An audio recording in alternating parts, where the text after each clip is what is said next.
Welcome, everyone. Thank you for joining us for this important topic. I'm Stephen Wong, the Marketing and Communications Chair for 1990.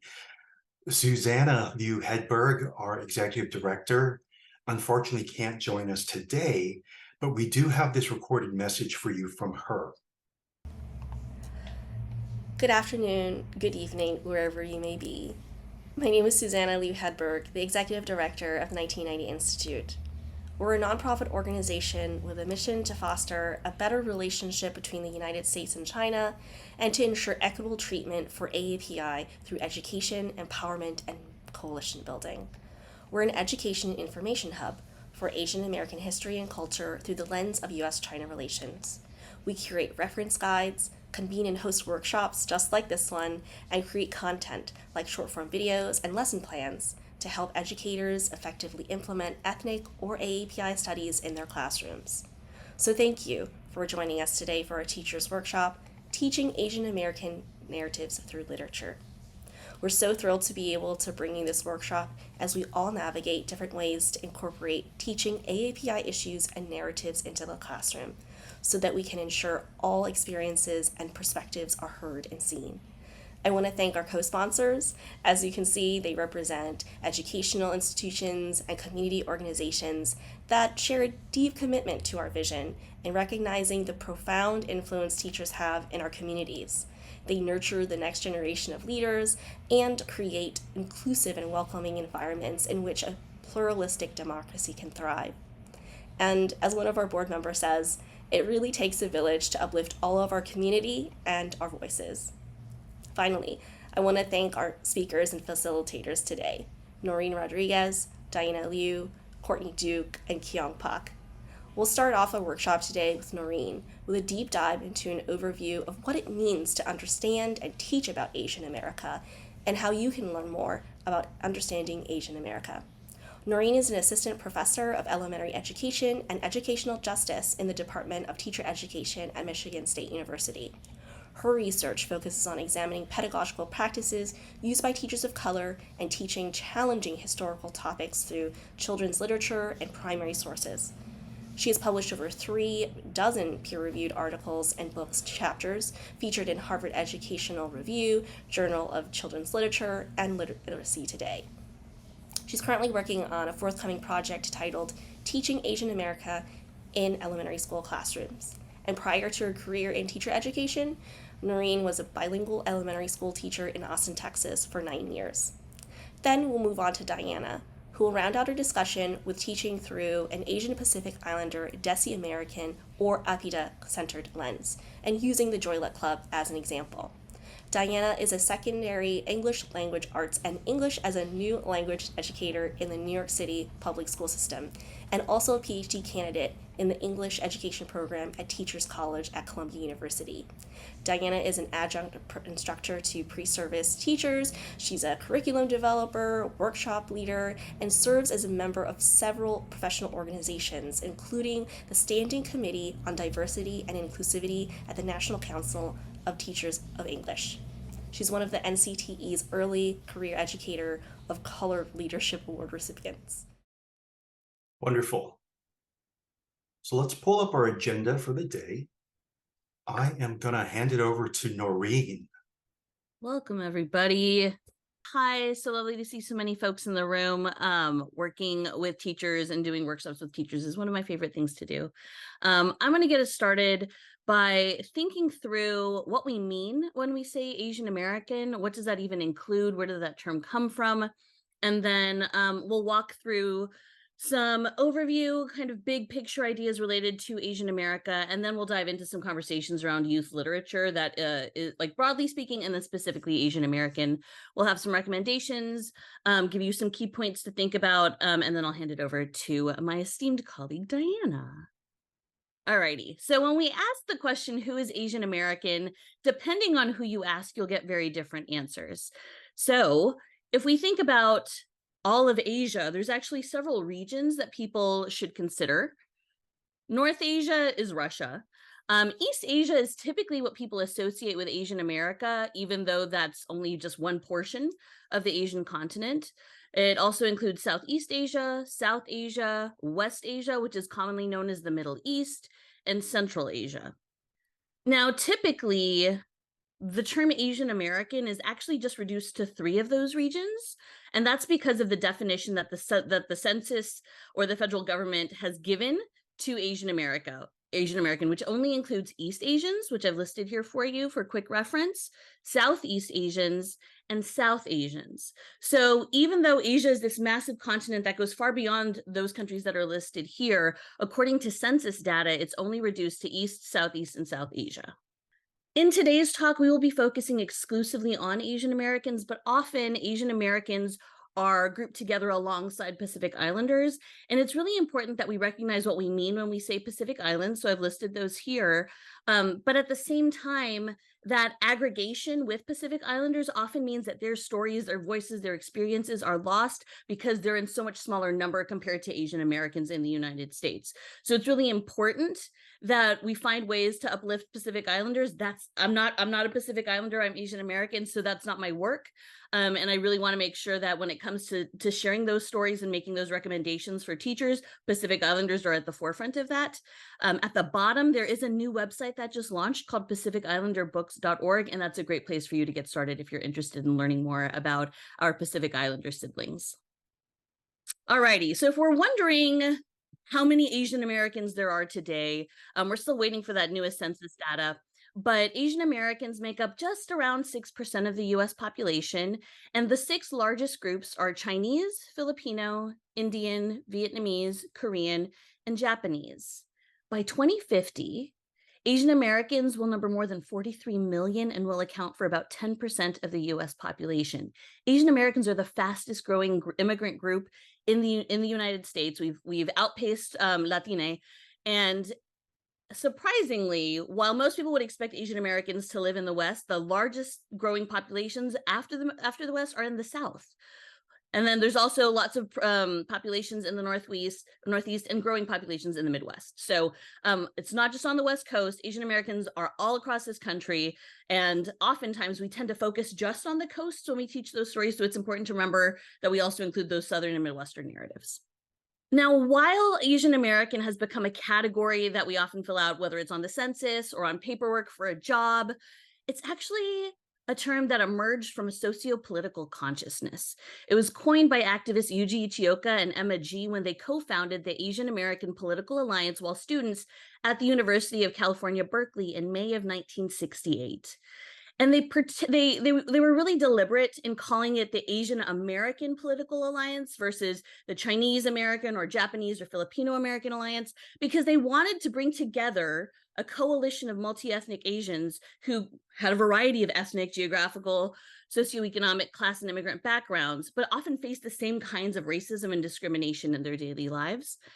And so from its inception, the term Asian American was meant to be political. It was meant to be anti-racist, and it was meant to be anti-imperialist. And that was meant to bring people from a lot of different ancestries together in solidarity. So it's really important that we know that history. It isn't just a category that was made up by the census. There's some really deep, important political history to that term. Now, when we think about the history of Asian America, it's something that frankly doesn't get taught. And the vast majority of us who have gone through US schools, whether public or private, hardly learned anything at all related to Asian America. That being said, the first recorded Asian Americans were Filipinos who settled in St. Malo, Louisiana in the 1760s. Most Asian Americans, however, due to an assortment of often discriminatory immigration laws, immigrated to the United States after 1965, when a major piece of legislation was passed that really kind of opened the doors to America, to Asia, to Latin America, and to Africa. As I mentioned earlier, Asian Americans are the fastest growing demographic in the United States. And because of the terms under which many people were able to immigrate to the United States after the 1965 Immigration and Nationality Act, which privileged people who had postgraduate degrees. You may be familiar with H-1B visas. That's the pathway that many people from Asia have taken in order to come to the United States to work in sectors like tech. They do have disproportionately high educational attainment. However, they also have a higher poverty rate than any other ethno-racial group. There are huge populations of Asian America who came to the United States as refugees. And so compounding some of those challenges are the fact that Asian American households are also larger than many other ethno-racial groups. So you might have many family members together under one roof. Asian Americans are often perceived as foreigners who don't speak English, model minorities, and nerds who excel at STEM fields, science, technology, engineering, and math, and are perceived to be quiet and obedient. Those are stereotypes. And oftentimes those are stereotypes that are held by young people and by teachers. Asian American histories are the least represented of any ethno-racial group in K-12 curriculum and state standards. And while the other curricular and state standard attention that's paid to other groups of color is not perfect, in many cases it's deeply flawed, we still have to recognize the fact that Asian Americans are the least present out of all ethno-racial groups. And this is really important for educators to recognize because, as poet Adrienne Rich said, when someone with the authority of a teacher describes the world and you're not in it, there's a moment of psychic disequilibrium, as if you looked into a mirror and saw nothing. It's really important that our Asian American students have opportunities to see themselves in what they learn at school, and that their peers also have opportunities to see examples of Asian Americans with whom they may not be as familiar. So in 2012, the Children's Cooperative Book Center at the University of Wisconsin-Madison was tracking all of the books that had been published in that year that they were able to receive from publishers. And they were examining the ethno-racial background of main characters. And their 2012 study found that 3% of all the books published that year had main characters that were African-American. 1.5% of those books had main characters who were Latino or Latinx. Less than 1% were about Native Americans. 2% were about Asian Pacific Americans, again, that clumping of Asian Americans and Pacific Islanders and Asians, which meant that all the remaining books published in 2012 had main characters that were white, 93%. This is really important because, again, to reiterate the significance of being able to see yourself in the curriculum of school and the books that you read, as Black scholar of literature Rudine Sims Bishop said, when children cannot find themselves reflected in the books they read, or when the images they see are distorted, negative, or laughable, they learn a powerful lesson about how they are devalued in the society of which they are a part. And so that data from 2012 was kind of the beginning of a movement known as #WeNeedDiverseBooks. Also a movement called #OwnVoices. If you look those up online, you'll find lots of great articles about those two movements. But really, folks started demanding changes from the publishing industry, and things slowly started to change. So in 2015, 3 years later, the number on American Indians didn't really shift a whole lot, but we start to see an increase in books about, books featuring main characters that are Latinx, Asian Pacific Islander, Black. But then there's also a curious thing that happened. While the percentage of books that had white main characters decreased, we started to see an increase in books where the main characters were non-human. So dragons eating tacos, machines saying goodnight to each other, all manner of non-human characters. So while it's important that we have a range of stories that are told, it was almost as likely that a young child, if they just picked a book off the shelf that had been published in 2015, might encounter a book with a main character that was a person of color or a non-human character, right? And so that's a little concerning to see. Things continued to improve in some areas, however. Unfortunately, Native American kind of stayed the same, right around 1%. Latinx bumped up to 5%. Asian Pacific Islanders went up to 7%. African American Black went up to 10%. But so did that category of animals and other, while we see main characters that are white decrease. So while we're seeing some improvement, this is just telling us the ethno-racial background of main characters. It's not telling us a whole lot related to their depiction, which is why in this image made by David Hike, you can see that these characters are looking in mirrors, and some of the mirrors are broken, they're small, they're cracked, they're distorted. Meanwhile, the white character on the far right, knowing that about half of the books that came out in 2018 had white main characters, can see all different kinds of possibilities, can see different kinds of reflections of self. There's a disco ball, all these different shapes of mirrors. There's all these possibilities that they might be able to find reflecting their own racial identity in text that simply isn't available to the other ethno-racial groups. So after 2018, Sarah Park Dallin and David Haiku created the 2015 and 2018 graphics, decided to take a break. And so we don't have any more of those kind of highly stylized illustrations that you just saw anymore. However, this is data from the CCBC, the same organization. So I'll just give you a few seconds to take that in. So this is 2022, 6% Latina, Latinx, 7% unspecified BIPOC, so like a brown skin character, 15% non-human, 9% Asian, and shout out to Diana to make for making clear what section I'm on.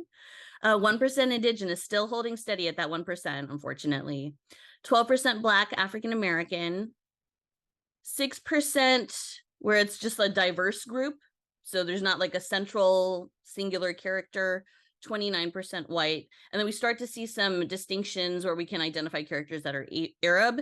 And then there's that middle category again where there's characters that are animals. So still seeing a huge overrepresentation among main characters that are not human.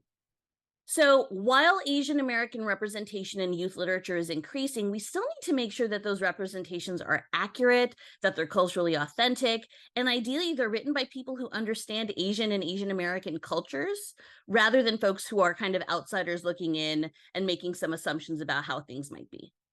One resource that I have found really helpful in supporting teachers and engaging in more diverse youth literature is the Diverse Literature Policy Statement from the Children's Literature Association. And here are a few of the questions that they have. There's a wonderful document that's great for anyone that's kind of new to using diverse texts. And so some of the questions that they recommend educators keep in mind as they're selecting books to use with students are questions like, from whose perspective is the story told? What voices and experiences are present from the text? Which ones are absent? How are cultural practices depicted? And how are complex relationships between characters represented in the text? So there's a lot of things that we need to consider as we're making those choices for young people. But at the same time, as scholar Laura Jimenez reminds us, just having diverse books on the shelf does not do that teaching or unlearning of the stereotypes that we're barraged with all the time. Think about all the media that young people consume, particularly now that everyone has a smartphone. How are we making sure that we're disrupting those stereotypes that they're seeing all day long? So just to give y'all some ideas, and I know this is being recorded, but if you want to do some screenshots, this is the time. I just wanted to share some of my favorite Asian American books. Many of these are from the last 5 to 10 years. There's a ton of stuff that's come out very recently. These are wonderful choices for young people between the ages of 8 and 13. You know, your middle grades where there's not going to be a lot of graphic violence or things related to like abuse or drug use or sex, just kind of your upper elementary, early middle school, maybe your older middle schoolers who just don't want all that drama. They just kind of want like a simple, straightforward story. These are the books that I would highly recommend. Now, for your young adult readers, some of whom might still be in middle school, but who are ready for a little bit more drama, a little bit more action, maybe are looking for some stories that they can relate to, related to eating disorders, related to depression and other challenges related to mental health, related to family struggles, political contexts that are impacting their families' lives. This is a fabulous collection, just a starter pack. This is by no means comprehensive, but these are some of my favorite books from the last several years. And then we know that young people love graphic novels. Some of these are historical, some of these are memoirs. Some of these are a combination of realistic fiction and fantasy. So we've got a ton of different stories depicted here by insiders, by cultural insiders, oftentimes talking about their own culture, whether it's Vietnamese American, Filipino American, Chinese American, Japanese American, Indian American. We have a nice selection for you here. Again, not comprehensive, just some of my favorites. And while I'm making these recommendations, again, most of us, regardless of our race or ethnicity, did not learn Asian American histories or stories in school. So a lot of educators simply have a ton to learn, right? Myself included. I didn't learn a lot of this stuff until I was in graduate school. So to build your own content knowledge, I highly recommend a few resources that I've listed here on the left side. So PBS released Asian Americans a few years ago during the pandemic, which is the first documentary of its kind focused on Asian American history. And then there are two books that have come out in the last several years that are phenomenal and really offer a pretty comprehensive look at the history of Asian America, from Erica Lee starts centuries ago toward the present, and very much kind of going group by group and chronologically, while Catherine Sinisa Choi takes a more thematic approach. But The Making of Asian America and Asian American Histories of the United States are two of my favorite books, and they're both currently in the works for getting young readers editions. So in a couple of years, you'll have books that would be really appropriate to use with middle and high schoolers as well. A few other books that are fabulous: America is Not the Heart by Elaine Castillo. And then we've got some fabulous poetry by Bao Fi and Fatima Asghar. So I feel like we're in a golden age of Asian American literature of all genres. So these are just a few of my favorites, but there's a ton out there now. And of course, we're real busy. I'm a professor and a teacher educator. I barely have time to read myself as much as I love youth literature. I rely heavily on social media to get a lot of content. So some accounts, if you're on Twitter /X, whatever you want to call it, those are some of my go-tos to follow. Same thing with Instagram. My storybook library is phenomenal for anyone who uses a lot of picture books or board books. Her stuff is great. So even if you teach high school, if you have young people in your life, check out some of these accounts because they're just so rich in terms of recommendations and very new stuff too. And then of course, I know a lot of people love a podcast. I tend to stick with the true crime, but if I wasn't always thinking about Asian American history, these are the ones that I would want to listen to. So a nice assortment of stuff here. Some of these are going to focus more on Asian American experiences that are contemporary. Some of them are more historical, but a nice assortment. Again, a nice little starter pack for those of y'all that are new to some of this content. So before I pass it over to Diana, just a few considerations to keep in mind as you start to embark upon this work, teaching about Asian America in whatever way you're able. It's important to distinguish between Asian and Asian American. Those two things are often conflated. And when we're talking about people who live in the United States, we're often talking about Asian Americans. Although some people, like my parents who immigrated in the 70s, don't call themselves Asian Americans. Again, there's also somewhat of a political history to that term. So make sure that you're being clear about which group you're talking about. It's also important to recognize how anti-Asian racism, which we've really seen spike since COVID came to the United States, is both distinct from and similar to other kinds of racism. Also thinking about how anti-Blackness exists in a lot of Asian American communities, and that's something that we need to address. And remembering that Asians are in America because Americans went to Asia, as the historian Gary Yokihiro said. Imperialism, capitalism, and exploitation are important parts of Asian immigration and factors that did a lot of pushing and pulling both to the United States and the Americas as well as to Asia. It's important that we disrupt those stereotypes in popular culture. And when you hear students use pejorative terms, you intervene. Many Asian Americans grew up hearing that playground chant related to eyes being slanty, and no one ever said anything. Those kinds of stereotypical songs, comments were never interrupted for many of us. And we know better now. We need to do better. It's important that as we look for these stories related to Asian Americans, we uplift Asian American voices whenever possible. And finally, we don't ever do this work alone. It's important that we make cross-racial connections that emphasize agency, resistance, and solidarity. Because to finally recognize our own invisibility is to finally be on the path toward visibility. Invisibility is not a natural state for anyone, and educators can play a huge role in making sure that Asian Americans are much more visible in their school curriculum. Thanks, and I will hand it over to you, Diana. Thank you, Noreen. That was wonderful. Thank you so much for your informative talk and piece right there. So, all right, here we go. So, hi, my name is Diana Liu, and I will be offering some teacher practitioner examples of how we can bring more Asian American narratives in the secondary ELA classroom. So today I will be offering classroom activities and additional resources that will hopefully be directly applicable. So many of the slides that you will see are actually the ones that I use in the classroom to teach. And so as we begin, I want to share some of my teaching context. So I am at a public school in New York City, in Brooklyn, New York. There's approximately 6,000 students in my school, which is like, woo, a lot. 60% Asian, 23% white, 6% Black, 6% Latina and Latinx. I currently teach Like right now, I teach 4 sections of 9th grade and 1 section of 10th grade AP seminar, and I have taught in the past 6th grade, 7th grade, and 12th grade short story and journalism. I think the one grade I've not taught is 11th grade, so maybe one day. And so as we begin, I wanted to introduce everyone to a hopefully helpful lens or framework to reflect on past lessons, units, or lessons or units that you are thinking about creating. This lens invites educators to think about how they are already or might be centering Asian American voices in their pedagogy. And so the first bullet says, does my lessons units teach about APIDA histories or narratives from the perspective of an APIDA person? And essentially, does this lesson unit include perspectives from APIDA people and or communities? And does this lesson reject and or challenge the dominant white perspective about this community? Second, does my lesson center resistance, joy, or agency in some way? So does your lesson or units go beyond just focusing on oppression and what has happened to this community? And third bullet point, how am I ensuring that this community is not seen as a monolith, right? And so to really ask, like, what APIDA communities am I representing, why, and how?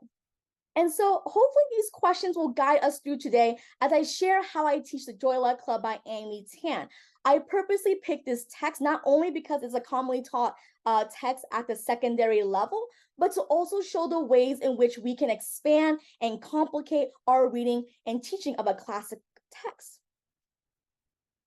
And so when I start teaching this unit to my 9th graders, I begin directly teaching and laying out the historical context of what is going on in US history that pertains to various Asian American groups.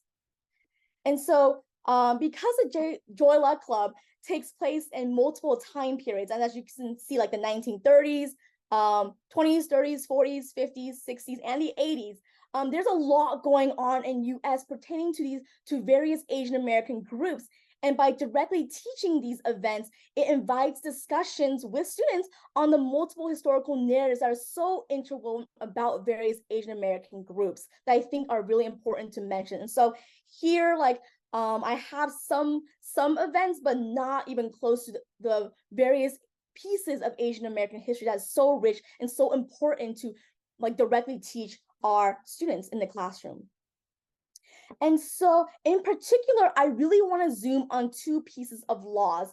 And so the Immigration and Nationality Act of 1952 and the Immigration and Nationality Act of 1965. And they play a huge role in the creation of the male minority image towards Asian Americans. And so I tie this concept of the male minority when discussing like the high expectations that Su Yan-woo has on Jing Mei, Su Yan-woo the mother, Jing Mei the daughter. And I ask students, like, what do parents expect of you? And where else do you feel this pressure to succeed? And through these questions and discussion in class, we begin seeing and chipping at our understanding that the male minority indeed is a myth, and that there is no way to be successful, and there is certainly not one way to be Asian American, right? And so in the following slides, and I included like a quote. I don't know if you need textual evidence, but of course you can be a prodigy too. So I include some textual evidence to directly tie textual evidence to what I am talking about today. And so here are some slides that I do show my students. So we begin talking about what is the male minority myth, right? We talk about the stereotypes that Asians are seen as quiet, polite, smart, obedient, straight A students, have tiger parents, and so forth. And oftentimes my students are like, well, these seem like relatively positive things. Like, why is this myth harmful? And so I think it's also very important to explain why the male minority myth is harmful. It erases differences among individuals, ignores the diversity of Asian American cultures, it perpetuates this like being seen as perpetual foreigners, erases the racism experienced by AAPI individuals, and very important, it's really harmful towards the struggle for racial justice with other communities of color. And so with my class, we explore the male minority myth concept, and we do this in like maybe two activities, which I'm going to share. So the first activity to the right is a really cool project called the Typecast Role Project by Haruka Sakaguchi and Grisel San Martin.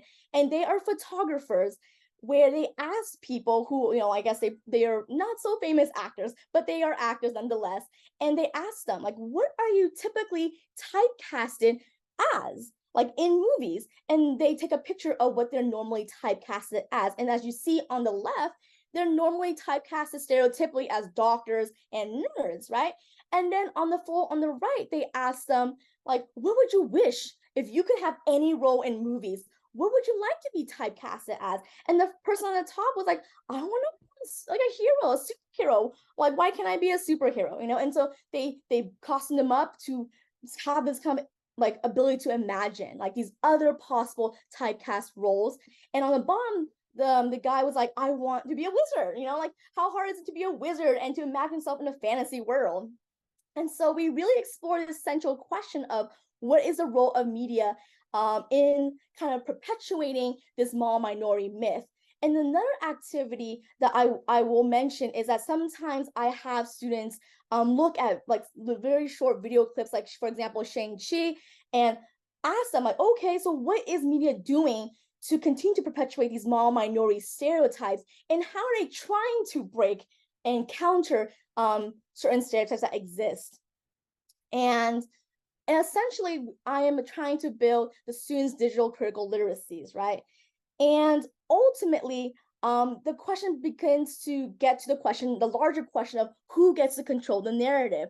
And I bring an example from Kim's Convenience on Netflix, where Jean Yoon, who plays the mom in Kim's Convenience, she literally says, if I hadn't spoken up, all the Korean food in the show would have been wrong. No one else in the writer's room were Korean, and they had no Korean cultural resources in the writer's room at all. And so it really drives home, sharing this quote with my students, it really drives home the point to my students that their own narratives and experiences of being Asian American are so important in continuing the process of building a fuller and more multiple accurate depictions of what it means to be Asian American. And so we talk about challenges of such narratives to even exist, right? I literally showed this picture to my students today in the class, and this picture of like the missing credits and role of Chinese laborers in building the Transcontinental Railroad. And while this picture may be familiar to maybe most of you in the audience, for my ninth graders across 4 sections, so approximately 140 students, maybe 10 recognize even this photo here. And so it is really important to really kind of talk and unpack about this feeling of invisibility really has started since like long ago. And at the same time, it is also important to show this next picture, which I really have to thank Noreen when she shared this picture. I was so excited. I'm going to show this picture in my next lesson, and to continuously invite more Asian American narratives to the conversation, even for historical events. I'm going to invite Noreen to talk about this picture for a little bit.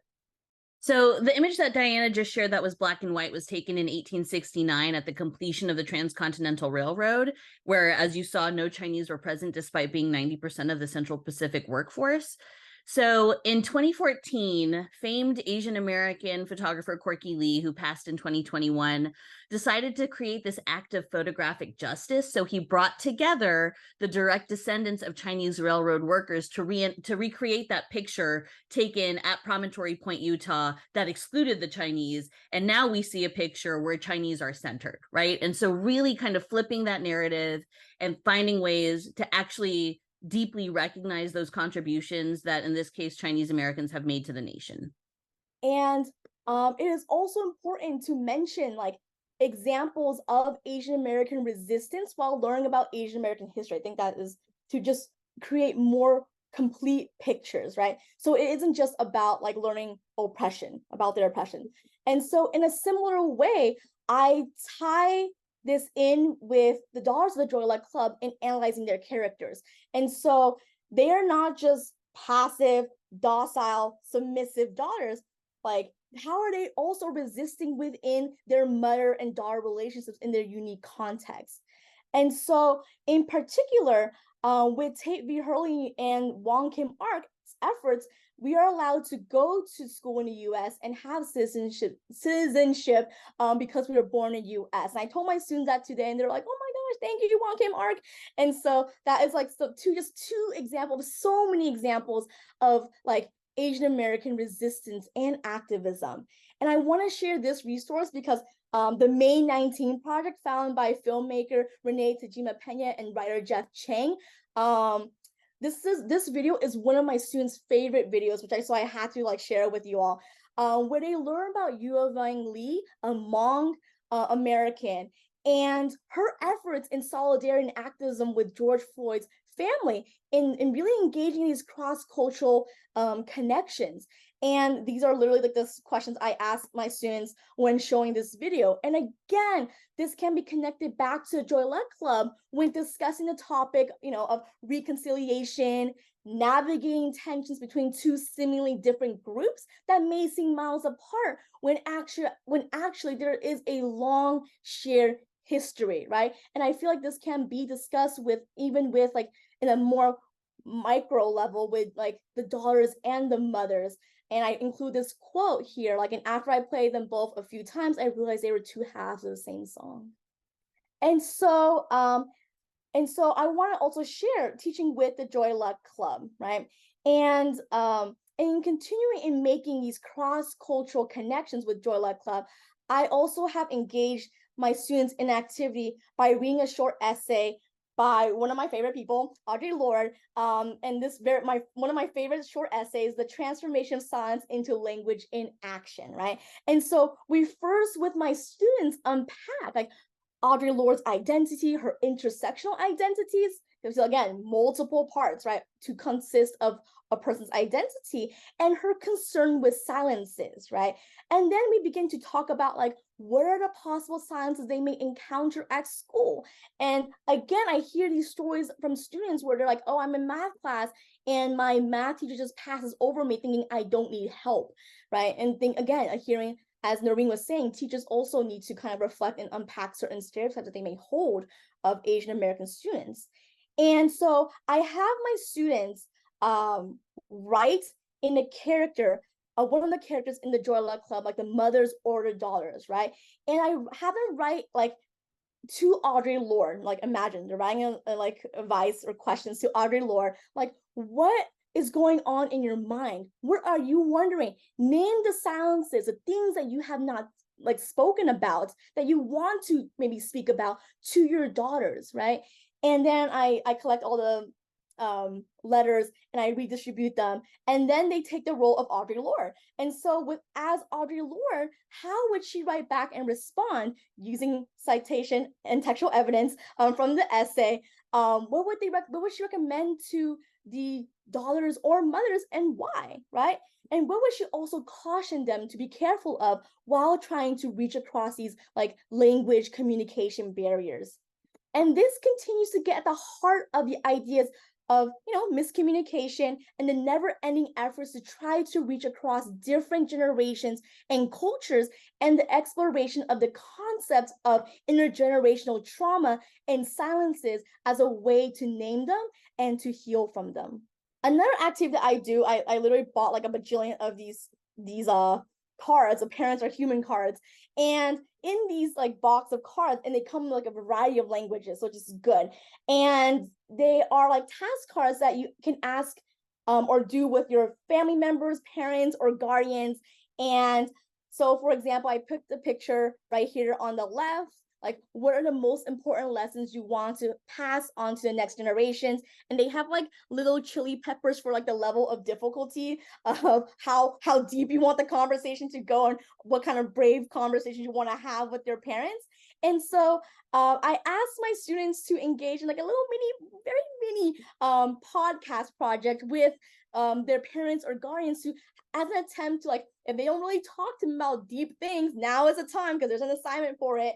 And really trying to allow my students to practice, like, what is it like to communicate, to share their narratives, to listen to their parents' narratives, and like, navigate like parents' intentions, just like the Joy Luck Club's mother and daughters as well. And this is literally like the slide directions I have for my students as well. And so at the same time, while we have ideas of how to teach with the Joy Luck Club, we also need to think critically about how we teach against the Joy Luck Club and ask these critical questions with our students, right? And so what Asian American experiences are reflected and missing in this text? How are the people depicted in this novel and who is missing?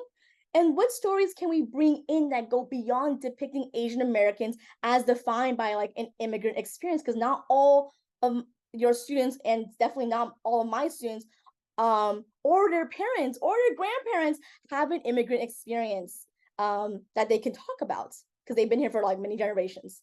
And so I also, as we begin teaching the Joy Luck Club for me, I engage in like a very mini like names unit where I have my students listen to various spoken word poems, like the one shown on the left by Muhammad, right? To have students attuned to like the different names, because as my first unit of the year, like to have them be very attuned to the different names belonging to the Joy Luck Club's mothers and daughters, right? Because like they notice, like for example, today that, oh, the daughter's names seem much more American. I'm like, oh, what could possibly be a conflict? Perhaps even from that, what are the mother's desires in giving them a more American name? And so to also include in the conversation like South Asian voices, right? And at the very end of the Joy Luck Club units, I love this poem called Brown Love. And I feel like Leah really shows through her poem Brown Love, like to really ask, like, what does it really mean to love? And what does that look like in our various families? And so just another resource of just kind of adding more like South Asian voices in our units, aside from just East Asian voices. And so in the next slide here, I really love this poem by Summer by Chen Chen, to also invite like queer Asian American voices when I have my students begin to think about like, or more like the whole entire year, to think about their identities and what constitutes perhaps like their specific generation, stemming from our work in the Joy Luck Club. And so it's such an affirming like poem for queer students in the classroom, that literally telling them like they don't have to change. And I know this is my favorite part in the Joy Luck Club, so I had to like fit this in somehow. So just like Suyeon Woo tells Jingmei, like everyone else wants best quality, you thinking different, page 233. And in the movie they just add for extra emphasis, like because you have the best quality heart. And Chen Chen, like here in this poem, like realizes it's okay to be different, right? That there was no need to change, as at the very last like 3 lines, there's no need to change, and that it's okay to be different, and that there only needs to be like just the best quality version of you. And I think that's such like a beautiful like poem to include, and it's also like very affirming and positive to queer Asian American students in your classroom.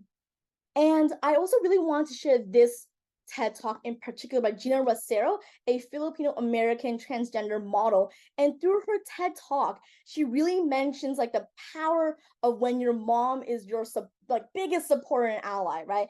And this is an example to show regarding like positive relationships that one can have with one's mother. And again, challenging, not all Asian parents are like tiger parents or like mean and don't understand you, right? Her TED Talk really affirms like this positive relationship with her mom. And at 8:37, she literally shares like the support system with my mom, especially, and my family. That in itself is just so powerful. I would mentor like people, and sometimes when they would call me and tell me that their parents can't accept it, I would pick up that phone call and tell my mom, can you call this woman? And she says that there's still a lot of work that needs to be done, and there should be an understanding, right?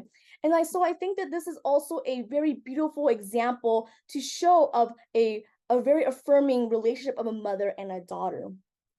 And similarly, I love this poem from Fatima and Eve, again to invite queer South Asian voices. And I really want everyone to focus on the last part of the poem, which I think is so central to the Joy Luck Club right here. The visual poem I just think is so beautiful, just to kind of engage, right? It says here, people can't see it. It says, how did you forget? And how will you remember, right? And so I want to leave this question for the audience. So how will you remember to include Asian American narratives in literature? And how will you uplift the voices of Asian Americans who have been forgotten, but are able to live in the literature you teach? And so that concludes my portion. And I think we also have some additional resources that we would like to share at the very end.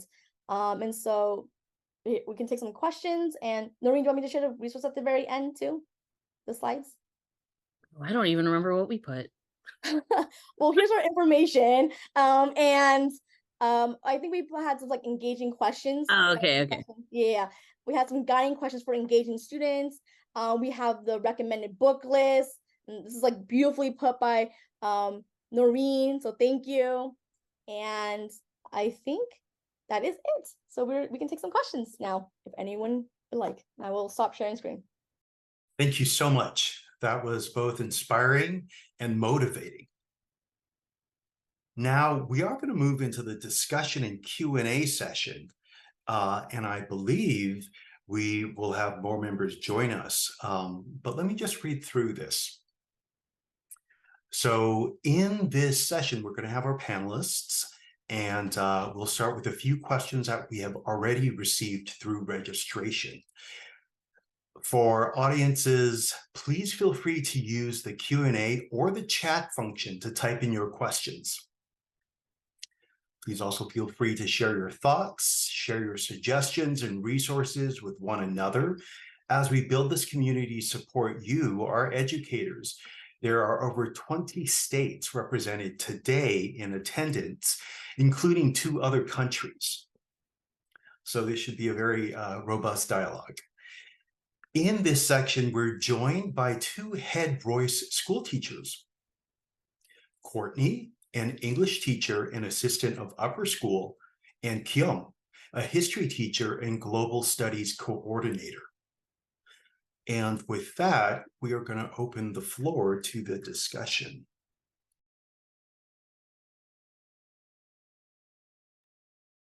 Thank you, Stephen.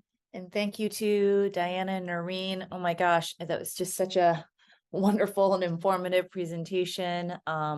Just the resources you shared and the recommended texts. I feel like it's definitely not something, those books were not available when I was a kid and in schools, similar to your story, until I was in college. And so to have that available as educators and for our young students now is really incredible and inspiring. We thought we'd jump in with one of the questions that was posed ahead of the workshop. So this first one, and I think we can all relate to as folks who've started our own Asian American literature courses, is that this person is very interested in this topic, and they're an Asian American who teaches Chinese language and culture, but has never had a class on Asian American anything. I've wanted to develop a course on Asian American experience, but need to know where to start. I mean, I think there's a few things you could consider in terms of figuring out a starting place. First of all, are there some Asian American students, communities where you are that you might be able to access in terms of resources, being able to invite community members to speak about their own experiences, being able to make connections to students' daily lives through what you're teaching, right? So are there Asian American communities around you that might be a good starting place? Also, what do you know, right? Because Asia is massive. So oftentimes it's easier to start with what's more familiar. My father is from Pakistan and my mom is from the Philippines. So for me, I was most interested in South Asia. So when I went to college, those were the classes that I took. So if I were to talk about anything, that would kind of be my easiest entry point. And then those books and the documentary that I recommended, The Making of Asian America by Erica Lee, and what is it? Asian American. It's the one with the really pretty rainbowy cover by Catherine Sinisa Choi. I can't remember the full name. Asian Americans in the United States. Histories of the United States. Those are 2 great historical texts that will give you the context that you might need, and then kind of depending on where your interests lie within that, maybe look for some memoirs, some documentaries, some videos that offer, some stories, some humor, some more depth beyond just those histories that can be sometimes dry depending on what you're relying on for your content. Diana, what do you think? Yeah, I really agree with you, Noreen. I feel like I personally too. I mean, I took like an Asian American history class in college, and that was like my foundation, like just like knowing all that history, but also like just drawing from my own like my parents' experiences, like they were through like the Cultural Revolution, so I had some their knowledge of that and their experiences through living through the Cultural Revolution, and like seeing like where can I kind of input that into like teaching and sharing a little bit about like me and my parents as well. I really like the Asian American Education Project because they have like they sort by topics, they even have lesson plans done for you and standards, and so I'm like, ooh, fun. And so like sometimes like to develop a course, I feel like if you want to even go through there and check like the topics, I think is really helpful. And sometimes because I feel like most of my students love like watching YouTube videos, like that's their like hobby aside from TikTok scrolling. I really try to find like very short clips of videos like as like a do now or some break in our lessons / activities that really just kind of pertain to the books that we're reading. And so maybe if you're trying to develop a course on Asian American experience, I would literally go and see Noreen's wonderful list and see like maybe what books can we kind of center and teach through like fiction, nonfiction, digital videos, and I think that'd be really helpful too. Thank you both. And it's also exciting to learn that there's going to be a young adult version of the Erica Lee book coming out soon, and the other one as well. So that's something to look out for. I really also like your mention of kind of bringing yourself into the story and sort of maybe starting with your own family's history, family stories to a model for students too, how the stories, narratives can be relevant to them and their ancestry. We have a question from the audience for Diana, and maybe Noreen, you can also add your insights. This participant asks, I wonder from your teaching experiences showing these resources, have there been objections from your students, parents, administrators? I think of the rising issues of book challenges in schools and libraries happening in the country, unfortunately, and wondered about your experiences or thoughts on that. Yeah, that's a great question. Thank you, Ray. And I would say because I'm in New York City, generally, I haven't received too many objections. I have, just to kind of give like an example. So like, all the banned books are banned across the United States. Like the New York State Department of Ed was literally shipping us like the banned books from other states and putting them into our to just give to students to free read. And I did have an objection actually last year where I was trying to teach like an LGBTQ plus book, and some parents and students were objecting to that, and my administration thankfully was very, very supportive and was like helping me draft an email because I was like, oh my gosh, I don't know what to say, because their email to me was very, very like kind, polite, and yeah, and so and just like wondering, for me, I don't even know like what if the best way I handled it was correct, because they were asking for like an alternative book, and so I just gave them another book that was still queer because the author was still queer, but it was not so much like focused on like their queerness, but also intersected with like historical events as well. And so that's kind of what has been my like experience, not too much. And also, and our school is really big, so we have like a big like diversity statement on like all of our ELA like syllabi that we copy and paste. And we also have like, we can also, if we really want to like make sure they're reading this text, like the DOE has like their policy that we can just like go look at the policy of DOE, that's also it needs to be inclusive curriculum. Yeah.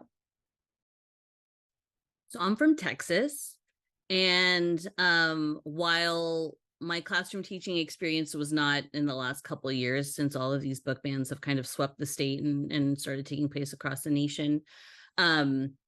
I am still friends with lots of people who are teachers there and administrators. And so I think like Diana said, just running stuff by your admin, because you know your community and you know the issues that are going to be potentially controversial in the space that you're in more than anyone else would.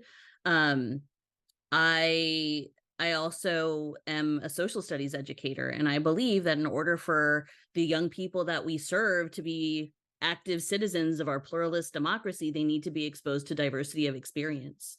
And, you know, amidst all of this language around book bans and what's appropriate and not for children, are we trying to uphold our democracy or not? Like, if you can use enough language around pluralism and democracy, there should be a bald eagle flying behind you, and like people should be able to imagine a US flag waving, because we're doing this for the health of our democracy, so people can understand difference and come to agreements despite difference, so that we can be a functioning society. So it isn't about indoctrinating children, but we're actually trying to get young people to see themselves in what they read and also to understand the experiences of others. So my advice is always talk to your admin and make sure that you emphasize the democratic purpose of your book selections. And then you also are not just picking things because you know, like randomly grabbed a book off the shelf, right? Like, you're making these choices with a lot of intentionality. And I think we always need to make sure that we're respecting the professionalism and expertise of teachers. And so making clear why you made those selections. In some places, it's one of those things where you're going to have to say, okay, so this is a book that's coming up. If you would like to preview it, blah, blah, blah, I'm happy to share a copy. And then, you know, you as an educator decide, is that a book that you're willing to like die on a hill for? Or would you be willing to sub it out for something else if someone objects, right?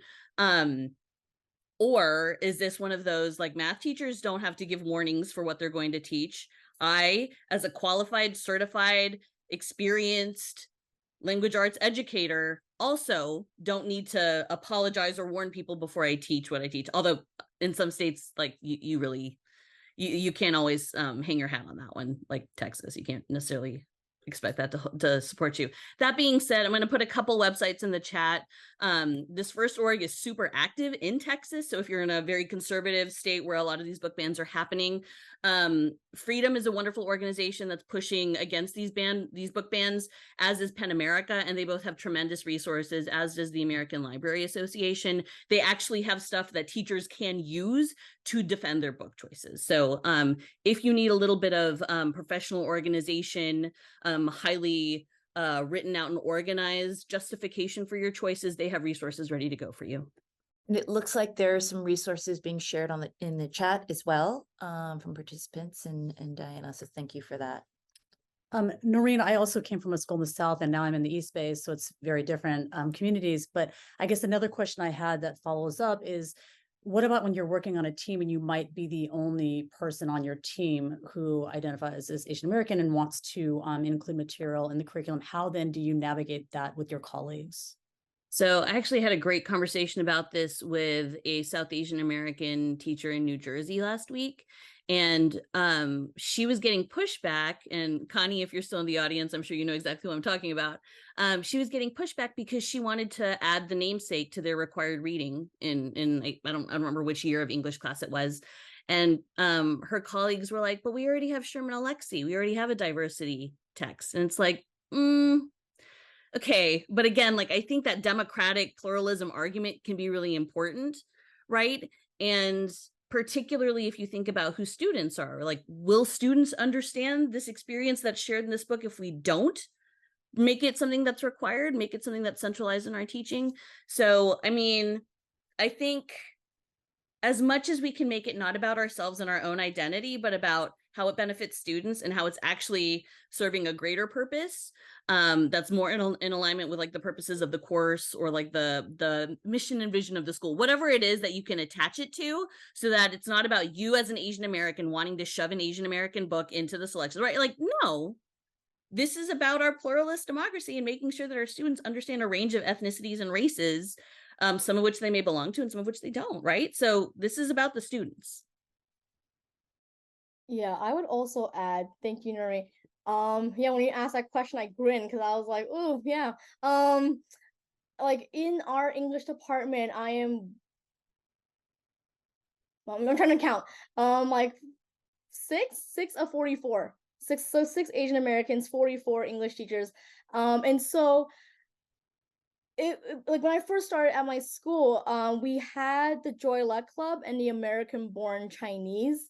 And I think that was in some really, really old book that I don't remember, but about Asian Americans. And I was like, no. And then and I think I have realized, so two things I realized actually the past 2 years. So for me, just like make this happen. So I realized we don't have enough like texts in general, right? And so to my AP is very supportive, and I kept asking to like order some more, just to, like, so we just got Magic Fish and They Call Us Enemy graphic novel, and I realized that when they are available in the book room, like teachers are like, huh, this book looks interesting, like I might want to teach that, but how do I do that? And then I'm like, I'm ready. Let me be your friend. But also at the same time, I also realized that like I have to find my people who are like willing to try to try something new, because I feel like some teachers are like, I am set in my units and I don't want to change my books,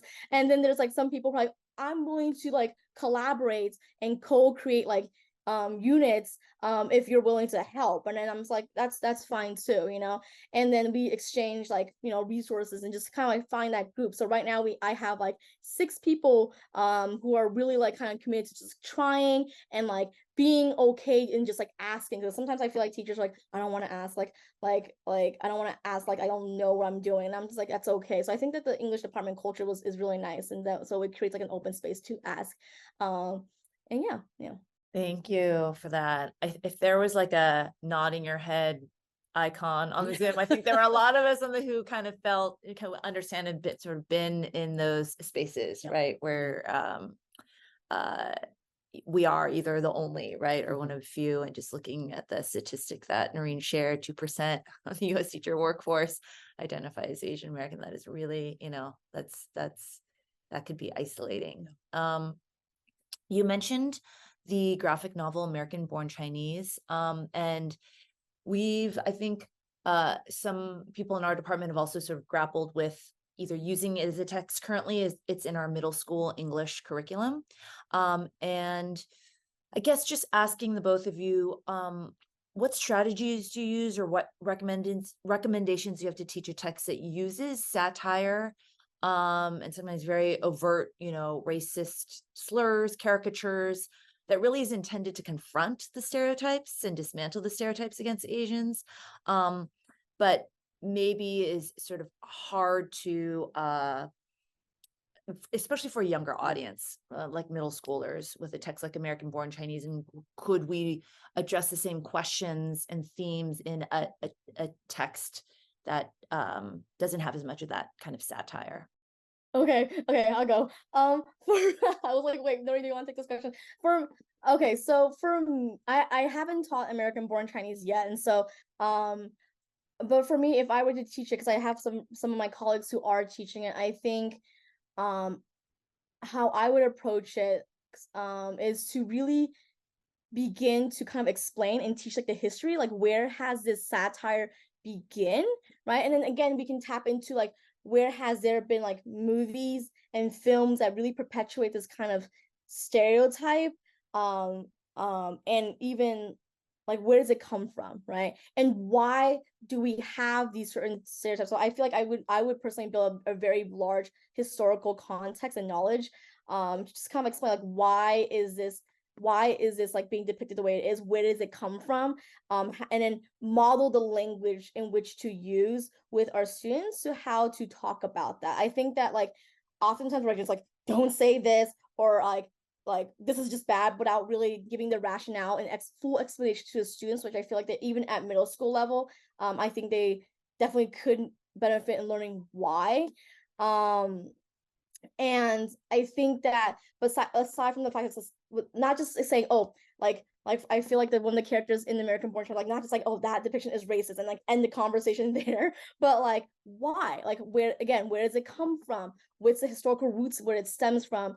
And that background knowledge I think is really important. And then like also like we still see this now, right? And so how do we now navigate like still seeing this like even on the rise with anti-Asian hate and like the pandemic, like how can we deal with this this kind of like beyond satire, like these kinds of racist images, like how can we deal with this and cope with this with our students, and the languages to kind of have that conversation too, I think is important to kind of just draw that connection to the presence, just very generally. Yeah, I think in any classroom, having some kind of baseline discussions around language and what kind of language is meant to harm and hurt, and what kind of language might be a misstep or an opportunity to learn is important. I also think that particularly as young people get a little bit older, so as someone coming from elementary, I mostly taught 5th grade, as they start to go through puberty and adolescence and all that, like they're noticing a lot, but they don't necessarily have the vocabulary for what they're observing, right? And so there's great short videos on YouTube about blackface, brownface, yellowface. And so I think being able to share some of that, because maybe they've seen it, but they can't really articulate what's happening, but they know that there's something off, or it just doesn't feel right, or there's something offensive, but I can't figure out what it is. Like, so just kind of like very clearly spotlighting some of the most egregious examples that were in popular film can be one kind of entry point to have those discussions. Also, depending on where they're at, like if you're doing American Born Chinese in middle school, maybe students haven't seen any of the really problematic political cartoons from the 1800s, right? Maybe they just haven't come across that in their US history courses yet. So there's unfortunately a whole lot of them out there. And there's one website that has some random name, but it compares the more kind of empathetic political cartoons by Thomas Nast to the stuff that was in a publication in San Francisco that was actually called The Wasp, which was much more stereotypical, very kind of offensive. And you can kind of compare just one image from each and have a conversation about like, why do you think that there's such caricaturish depictions of Chinese in this one versus this one, which still is exaggerated, but more realistic? What do you think those images are trying to achieve, right? And so it's a quick visual exercise. Students can start to identify like the text in the images, the exaggerations in the caricatures, and then make those comparisons to the text. But I think whenever we're using any text, whether it's like a Huck Finn kind of classic canonical text that's dealing with racial slurs or something that's newer, having those kinds of conversations is always important at the onset before we actually come across those words or images in the text. Thank you so much. And my next question would be, and I love that you about talking about it and giving context, especially the historical context. How do you then create a safe space to have those difficult conversations with your students, to be able, instead of just jumping straight in? Like, what are some strategies you all can provide about creating safe spaces for students in the classroom? Go, Diana. Okay. And so for I think very important from the start, because you don't know what students might say, to begin with creating like a class agreement on like what can we adhere to when we have these difficult conversations, like just like discussion protocols that make it a safe space, right? So for example, like always using like the using I statements, speaking from the I perspective, right? And I think that it's important to even acknowledge like when students become vulnerable and have that safe space to share like maybe something personal that has happened to them, like even at the school or outside of school, to also have protocols to kind of acknowledge that, because sometimes like when like students share some very vulnerable and raw things that are very, very difficult, I think students then are like silent and not really sure how to respond. They hear it, but and also giving like protocols on how to acknowledge it like in this kind of space, to not just let things fall. Maybe sometimes we need that silence, but some like at the same time like really kind of like really just like we hear you, we like thank you for sharing. And also I think that's like really important for having these kinds of difficult conversations. But again, like what Noreen was saying, to really, I think it also is a big responsibility with the teachers to really model this kind of language that you want to use with your students, is very important. And I think that it's also equally important that, like, for example, like I might share something too to contribute to like the difficult conversations that we might be having, like with like Asian racism, an instance that has also happened to like myself, right? And also, like, if depending on how long the class session is, maybe like these kinds of like next steps, because I feel like sometimes students get really bogged down with like, okay, we just talk and talk and talk, like what can we do, right? And so and this is kind of like where I start turn, like in my last 2 units is where we start kind of having like a almost like an action research project where I'm like, okay, so like where do you see these issues stemming from our school too? Because our school is not like absolved from things, you know, and or like where do you see this in your life and what can we do? Like what are some actionable things that you can do to make this change, you know? And so like students, and I mean I make it into a project, but it's like, but it's pretty meaningful for our students to kind of know like, oh, whatever they produce, I'm like, I'm gonna send it. I'm actually gonna send it to the principal in AP, so it better be good. And you know, and like see what we can do to at least try and make this change and give students some, like, not give, but like cultivate like student agency in trying to have from difficult conversations to like next steps. I think that's really important too. I think Diana nailed that. I don't think I need to add anything to that. Thank you, Diana, for sharing that. It reminded me of just some practices. I do think it's so important, especially when you are going through content that could be traumatic or uncomfortable or painful, in, you know, whatever, impacting whatever identity factor you have. I think that process of, do they need to, I think for some, they need time to sort of process and reflect, right? And then you do have some students who really want to like jump into action, and like do something and like, you know, find those organizations and find those other activist organizations. And it's just also being mindful of like who's in the room, and we all have different responses. And maybe for one of my students, it's just like some checkout time or some journaling time. And then for others, it's like, what do we do about this? What do we do about this problem? So thank you for mentioning that as well and including that in your practice. I guess the question I have too, and even applies to my own classroom, is when you are teaching a text that is deeply personal to some students in terms of the way they identify, and there are deep feelings and feelings of vulnerability, how do you then work with those students who feel like they've been harmed in maybe a class discussion, a student-led, and a student might have said something, but I'm teaching minor feelings, for example, right now, and I have a student who does identify as Korean American and has deep feelings about the author's, you know, generalizations. And you know, this is a young student trying to grapple with that and what that means. So how do you, I guess, protect those students and allow them to have that vulnerability, but then keep the class discussions still kind of rolling with other students' feelings and questions they might have about the reading? I'll just say something quick and then I'll hand it over to Diana. I think it's important that we are really clear that we can read with and against text, right? Like, just because a text tells a story doesn't mean that that one story is representative of everyone's perception. A lot of people liked minor feelings. I did not like minor feelings, right? And so there's often times where I'm sharing a book with my students where I'm like, listen, I'm not crazy about this book. If you want to know why, I'll tell you. But just like people have different responses to everything from ice cream flavors to films and TV shows, like we're not always going to be on the same page with things.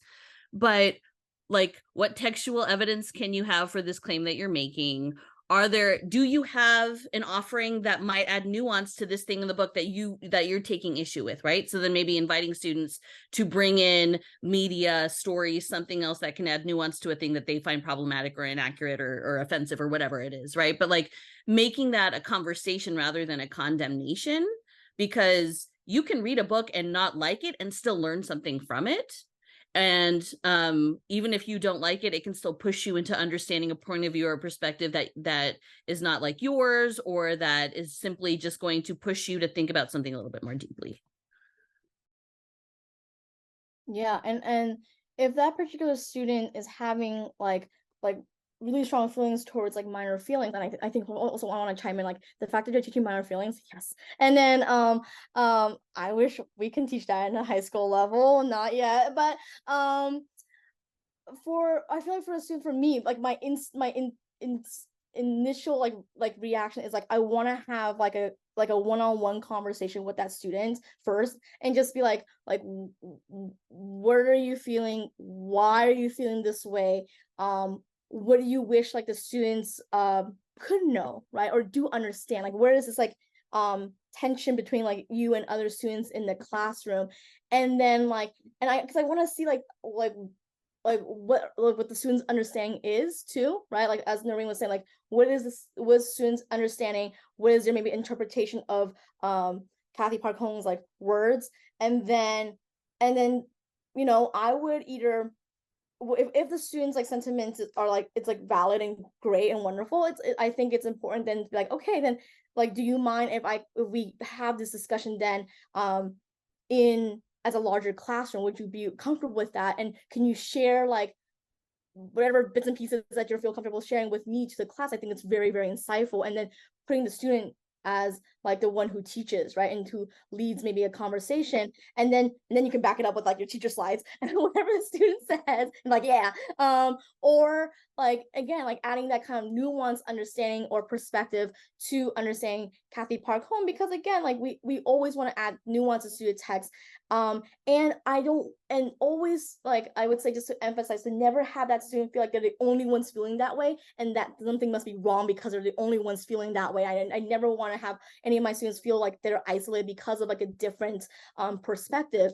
And so like even as a teacher to find like, hey, like I thought about what you said, and this is something that like what a resource that like I found that I think really matches like what you said to me, like one-on-one or as a class discussion, and really emphasizing to the students like every single student in the classroom has a different learning curve, you know, and that like we are all like in the process of understanding, but we're at maybe at different points too.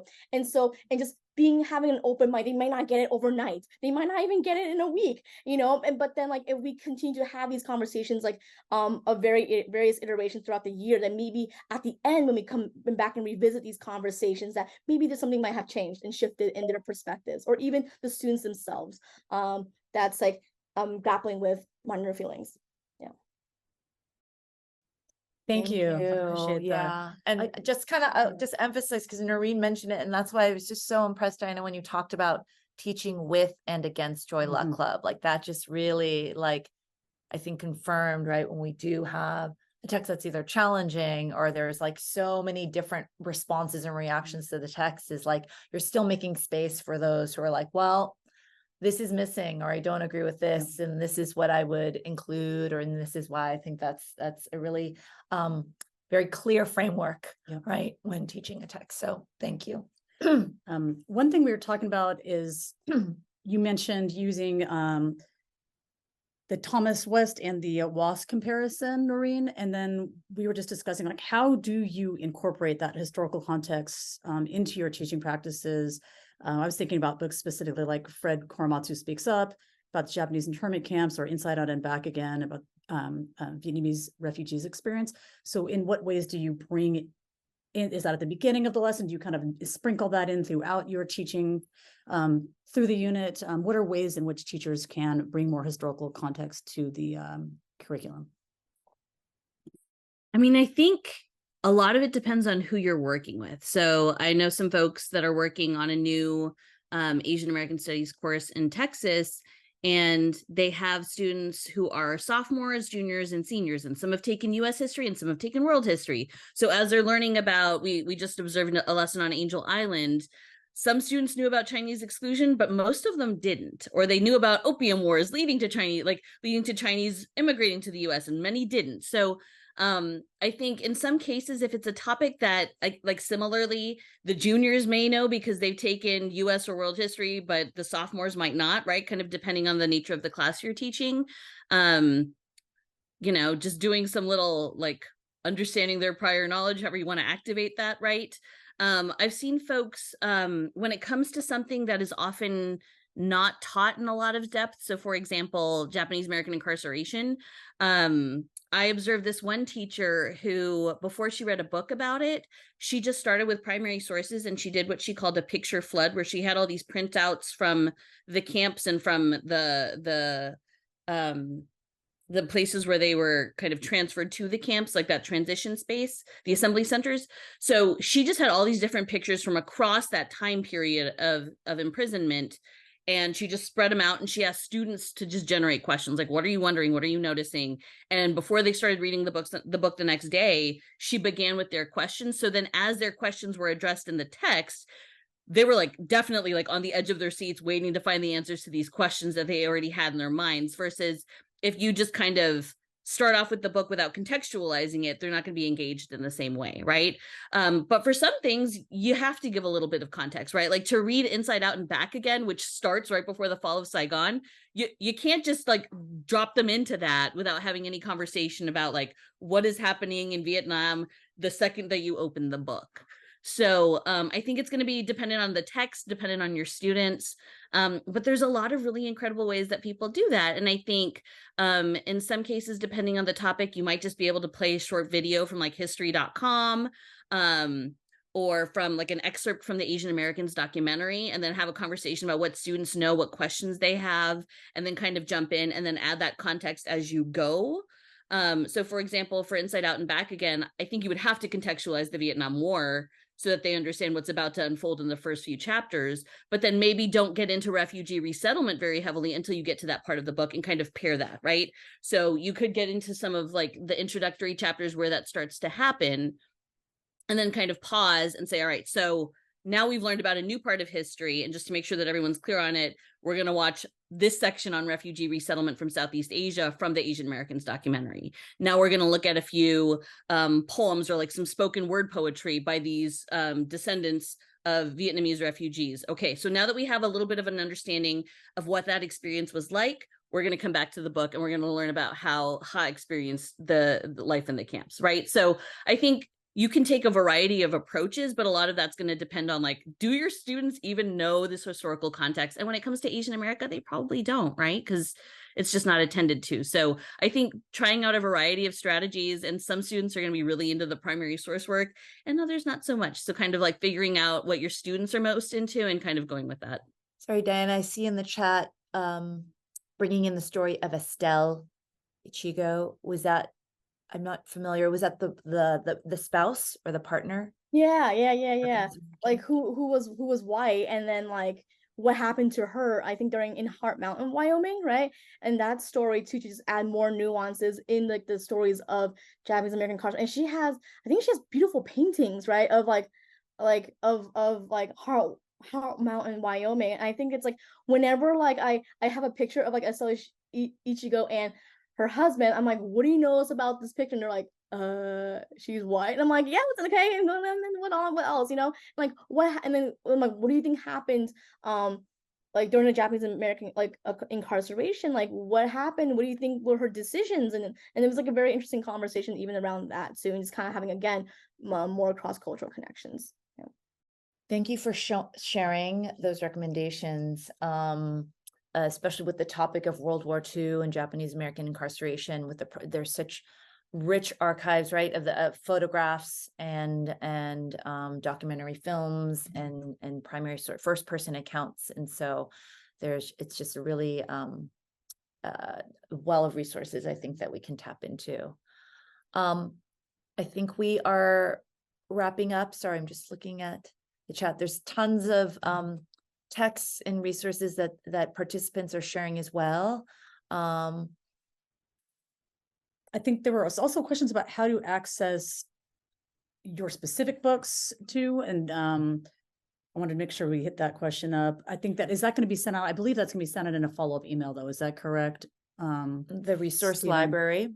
I think all of these, the recommended texts, reading list, book list, I think 1990 Institute has put together a really rich list. And I'm not sure if your slides will be shared, Diana and Noreen, because someone did ask about, the video, the Yuad Vong Lee video.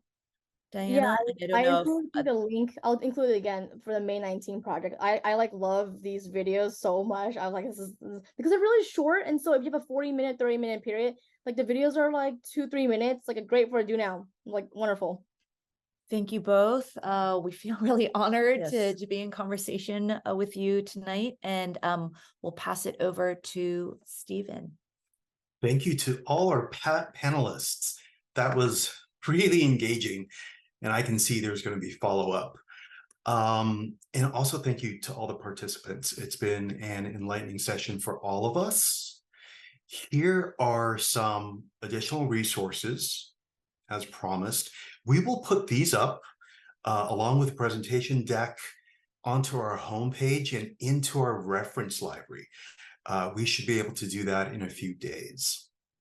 We would love for you to join us for our upcoming teachers workshops. In October, we have a teachers forum, which will again be focused on literature.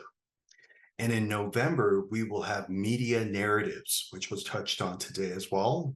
And it continues to be a very important issue for Asian Americans. Details will be posted soon on our website. And thank you again for coming. Bye-bye, everyone.